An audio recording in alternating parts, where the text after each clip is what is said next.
नमस्कार, मी प्रतीक्षा. DNA मराठीमध्ये आपलं स्वागत.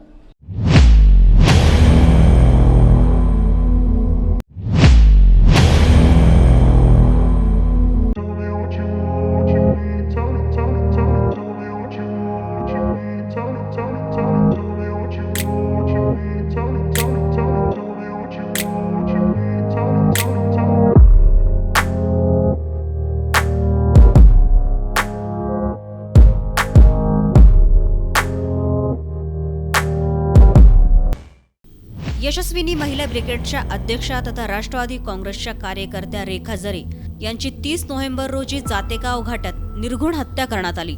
या हत्याकटातील प्रमुख सूत्रधार पत्रकार बाळ बोठे हा अजूनही फरार आहे. या घटनेला 1 महिना होऊन गेला तरीही बाळ बोठे हा काही सापडेना. या स्वर्गीय रेखा जरे यांना न्याय मिळवून देण्यासाठी त्यांच्या मुलानं बुधवार दिनांक 30 डिसेंबर रोजी कॅन्डल मार्चचं आयोजन केलं होतं. या कॅन्डल मार्चमध्ये मोठ्या संख्येने उपस्थिती होती. मराठा क्रांती मोर्चा यशस्विनी महिला ब्रिगेडच्या माध्यमातून रेखा जरे यांनी काम केलं. महिलांच्या प्रश्नांवर त्यांनी अनेक वेळा आवाज उठवला. त्यांच्या हत्याकांडाबाबत प्रशासन आता बघ्याची भूमिका घेत आहे. हे योग्य नाही.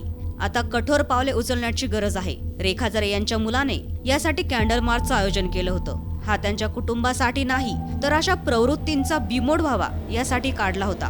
पोलिसांनी अशा प्रवृत्तींना आळा घातला पाहिजे. अशा प्रकारे कट रचून आरोपी कृत्य करत असताना पोलीस प्रशासनाची भूमिका संशयास्पद असल्याचा आरोप आमदार संग्राम जगताप यांनी केला. त्याचबरोबर जरे यांच्या खुनाची घटना अतिशय निंदनीय आहे. यातील आरोपींना अटक झालीच पाहिजे. या संदर्भात सखोल चौकशी व्हायला हवी. असे प्रकार घडू नये याकरिता ठोस उपाययोजना देखील केल्या पाहिजे. अशा घटनांसंदर्भात वेगवेगळ्या प्रकारचे कायदे आहेत. त्यांची अंमलबजावणी कठोरपणे व्हायला पाहिजे अशी मागणीही यावेळी संग्राम जगताप यांनी केली.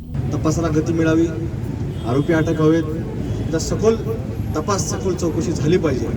खरं तर असा प्रकार कोणाकडून घडूच नाही याच्याकरता खऱ्या अर्थानं प्रशासनाच्या वतीनं या ठिकाणी एक जरब हा गुन्हेगारी क्षेत्रावरती बसण्याच्या करता खरं तर उपाययोजना झाल्या पाहिजे. कारण आज अनेक वेगवेगळे कायदे घटनेमध्ये अशा वेगवेगळ्या तरतुदी आहेत की ज्यावेळेला काही असे प्रकार घडत असतात तर त्यावेळेला खरं तर या सगळ्या प्रकारच्या बाबतीमध्ये खरं तर प्रशासनाने अलर्ट राहिलं पाहिजे. आणि म्हणून याच्या काही अशा प्रवृत्तीचे लोक असतात की असे प्रकार घडणारे असतात जे प्लॅनिंग करून अशा घटना घडतात. ते तुम्हाला सांगतो याच्यामध्ये खरं तर पोलिसांच्या बाबतीमध्ये आपण जर पाहिलं थोडी भूमिका ही संशयास्पद वाटते सुरुवातीपासून.